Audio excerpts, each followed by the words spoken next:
Communiqué des forces de défense et de sécurité sur les événements du 18 février 2021.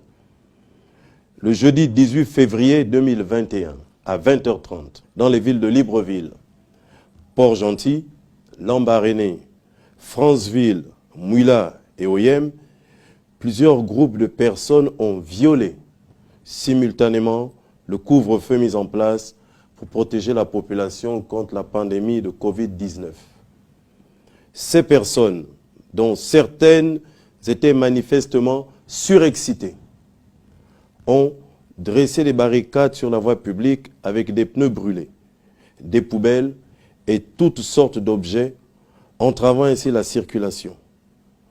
Ces agissements sont une violation flagrante du couvre-feu mis en place et engendrent de ce fait un trouble manifeste à l'ordre public.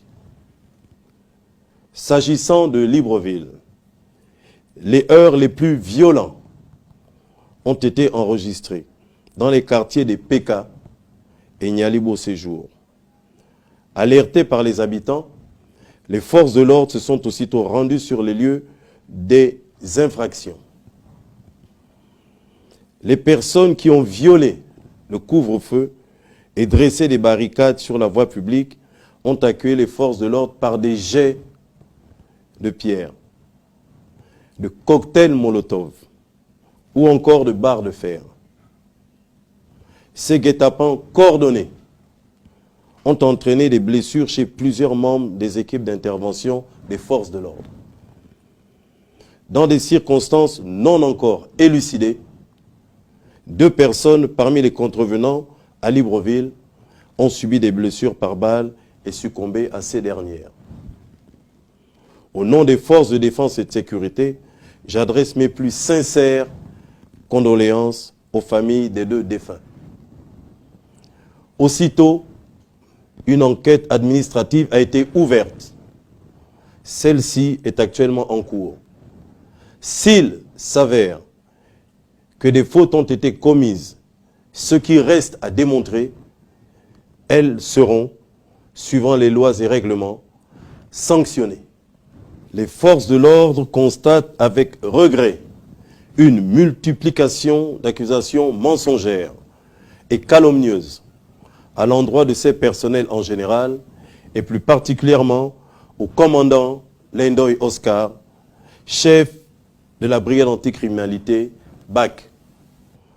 Les accusations portées à son endroit sont d'autant plus fantaisistes et calomnieuses que ce dernier bénéficie d'un congé depuis 1 semaine et se trouve hors de Libreville. Ne pouvant tolérer et laisser prospérer de telles fausses accusations, les forces de police nationale ont déposé plainte auprès du parquet de la République afin que les auteurs de ces faits soient poursuivis et traduits en justice.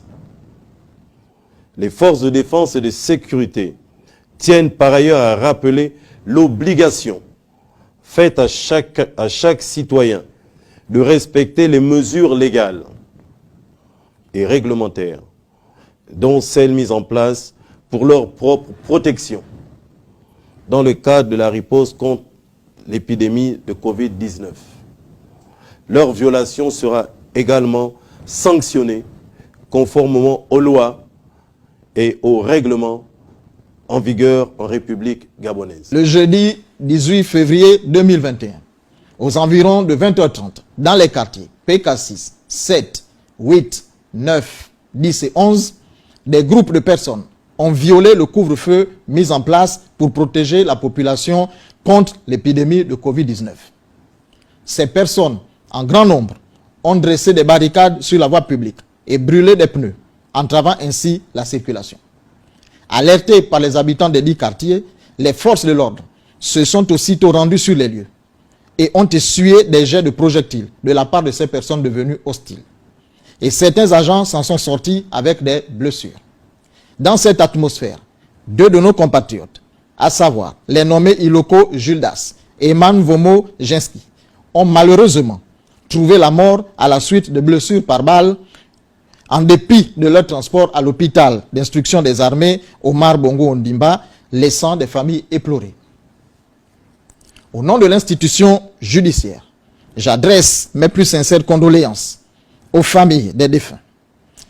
À la suite de ces faits malheureux, le parquet de la République a immédiatement ouvert une enquête afin de faire toute la lumière sur les circonstances de la survenance de ces drames et d'établir les responsabilités des uns et des autres, sans omettre l'identification de tous ceux qui ont incité à la violation du couvre-feu. Les premiers éléments de l'enquête, dont certains témoignages, révèlent qu'un véhicule de type Toyota Prado a été vu sur les lieux avec des personnes portant des cagoules et qui ont ouvert le feu.